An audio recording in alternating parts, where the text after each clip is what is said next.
رجعت ريما لعادتها القديمة. بنقول المثل ده للناس اللي ما بيعرفوش يغيروا عادة قديمة عندهم، حتى لو حاولوا ان هم يغيروا العادة دي بيرجعوا مع الوقت لعادتهم القديمة. وما نعرفش ان قصة المثل ده بترجع للعصر الجاهلي ومرتبطة بزوجة اعظم شعراء العصر الجاهلي، وهو حاتم الطائي.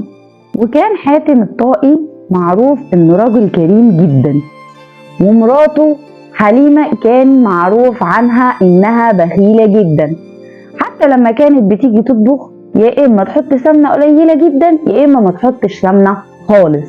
فكان حاتم الطائي عايز يغير العادة دي في مراته، فحاتم راح قال لها ان بيقولوا زمان ان لما تزودي السمنة في الاكل كل ما عمرك يطول، فصدقته وبدأت تزود في السمنة في الأكل عشان عمرها يطول، وفضلت على الحال ده سنوات عديدة. ولكن فجأة ابنها الوحيد مات، فرجعت تاني تقلل في السمنة في كل الأكل عشان تموت وتحصل ابنها.